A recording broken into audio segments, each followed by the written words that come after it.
Imagine everyone was perfectly happy all the time.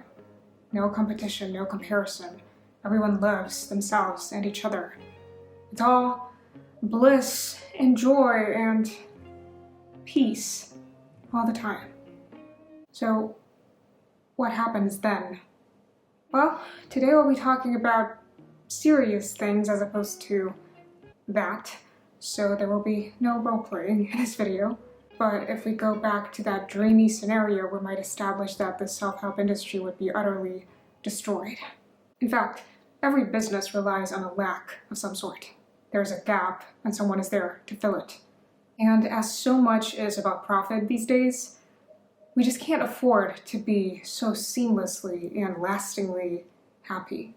It's much easier for everyone involved if we're just a little bit dissatisfied, just a little bit miserable, just a little bit hopeless. A bit, or a lot. Doesn't matter. And the video in favor of self-help is coming up, but first I do want to look at it more critically. So how to help the self help itself? And what lies beneath the self-help discourse? What is the ideology or the underlying agenda of self-help? First, let's talk about self-help literature. As Catherine Schultz wrote in New York Magazine, the literature of self-improvement defines its readers as insufficient, as lacking some essential feature of adequacy, and then offers itself as the solution. We might also look at so-called conduct literature, which is supposed to give us guidance on how to act. And if we look at those books from the past, they're actually very similar to our current self-improvement books. The society and expectations were different, but there were always social norms that implicitly or explicitly told us what the right way to be and live is. We might even look at the titles of these books, primarily from 17th and 18th centuries. For example, Letters on the Improvement of the Mind, The Young Man's Guide, The Young Woman's Guide to Excellence, How to Be Happy, The Young Lady's Guide to the Harmonious Development of Christian Character, Advice to Young Ladies on Their Duties and Conduct in Life. It's all very didactic, moralizing, and, well, repetitive. And although these books seem to be neutral, in reality, they present a certain way of looking at life that takes on a power of a natural law, and therefore they instill a certain ideology on the readers. I mean, we must admit, literature can be very powerful. As Nancy Armstrong suggests in Ideology of Conduct, these books were made to create and regulate desire, and the production of specific forms of desire has created and maintained specific forms of political authority. So no matter how much we want to remain in the self-help bubble, I think we should get out of it for just a minute to examine the political connotations of self-help. Now, I'm all for the importance of the self. I find every individual mind fascinating and twisted, but I do think that not taking a look outwards at all can be detrimental. And we might argue that some of our obsession with the self serves as a tool for social control. And we become so preoccupied with taking care of ourselves that we stop paying attention to anything else. And if we look at self-help today, there seems to be another contradiction here. Anywhere we look, there are books, courses, and videos on self-help. So despite our individualistic tendencies, people are helping people to help themselves. And yet the responsibility is still on you. I can tell you to do X or Y, but then my involvement ends. If you do something and end up worse off than before, I have no obligation to help you or discuss it with you further. That's why one-sided external self-help can never be complete, no matter how useful it may temporarily seem. Not to mention that people helping others help themselves are actually helping their own selves in order to generate profit. So it's always more layered than we think it is, and we'd rather just not think about it, right? But I think we do need to think about it and consider it from all sides before we reach some sort of a definitive-ish conclusion. For example, I'm not denying that self-care is important, and sometimes it can be used as a tool for individual and greater good, which I will discuss in another video. But as Jordan Kistner rightly points out, beneath the face masks and yoga asanas, many of the self-care posts sound strangely Trump-like. Completely unconcerned with what's not mine is a common caption. So is, but first, you. And the counterfactual, I can't give you a cup to drink from and mine is empty. At a certain point, self-care ends and something else begins. And that something else may be what I talked about earlier, this kind of apathy for anything outside self-care or wellness or self-help.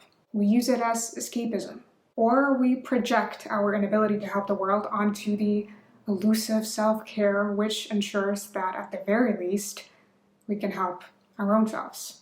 Which is not by any means bad, as long as we keep in mind that it's not all there is to life. Okay, enough of that. Let's assume we do learn to thrive in a certain context. We learn how to control our minds, to face obstacles, to be the happiest we can be. But what happens when we're thrown into a new context? All of a sudden. Then we need to learn it all over again, it seems. And our modern life is so shaky. Some people might get thrown around and start their self-help journey all over again, multiple times. Because the new life conditions are continuously set and they're never good enough. And yet, each time we keep repeating the mantra, I am the master of my thoughts, I can get through this, it becomes ingrained in our mind to a point where we begin to think we are the problem. Because, hell, we just don't know how to make ourselves happy. And the fact that our lives are stressful and uncertain and that the world may be falling apart do not seem like valid enough reasons. No, it has to be us. It has to be our fault, right? So what drives these issues and inconsistencies? I don't think there is a single and clear answer that makes everything make sense, but I think what we should pay attention to is obviously the individualistic turn. And to be fair, this kind of mindset can be traced back to ancient Greece, which only shows how deeply ingrained it is in us. But we can look into its more recent variation in the late 20th century, when neoliberalism created an illusion of independence, but also precariousness, anxiety, competition wherever it is possible. And we grew conditioned to believe that every aspect of our lives is a zero-sum game, where each time someone else wins, we lose. So individualism became not just a narcissism-infused lens through which we see the world, but rather a condition of survival. If we're not the best, the prettiest, the most successful, then we can very easily land at the bottom. And how do we become most successful? We believe in ourselves obsessively. We have to. We must remain convinced that we're special and unique and great, because that will be our fuel in the process of landing and remaining at the top. And more than that, we need not just to be our greatest selves, because if we're honest with ourselves, we know that we're not that great a lot of the time, but rather we must create ourselves. But when we use our time and space and resources to create ourselves, to become our best selves, we can never do it alone, no matter what we think. And inevitably, our self-creation and self-actualization come at the expense of someone else. This approach can be, again, traced back to ancient Greece, where a man's capacity to master himself was reliant on the support of women and slaves. And though it may seem on the surface that we don't have slaves out in the open today, well, when we do have the time and space and privilege to create and master ourselves, someone else inevitably does not. Someone else is working for our opportunity for self-actualization. And before we go any further, I do need to stress that I really don't think it's our fault or something we should feel guilty about all the time. As I mentioned before, at some point, individualism, self-mastery, snowflakeness became not a choice but a necessity.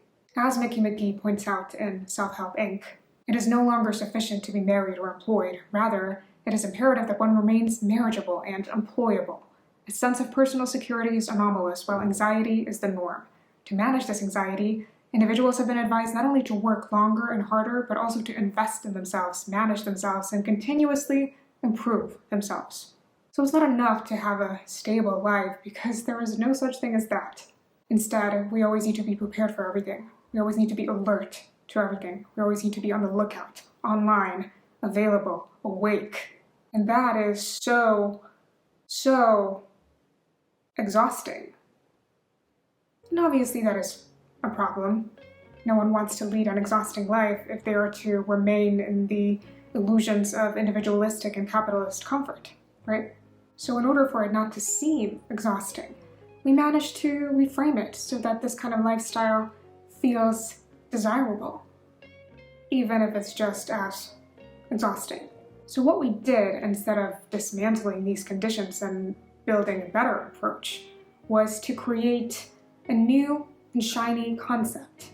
And that is, I don't think we actually have time to talk about this today, but if you want to hear me talk about the addictive delusions we're all under in order to fill our mind voids with a semblance of purpose and self-importance, then make sure to watch my next video where I'll be discussing this further. And also consider hitting the like button in this one if you think it's valuable. Until then, if you're in the mood for some rather bad acting, you can check out the first part of the self-help series here, and I will see you in the next video, hopefully.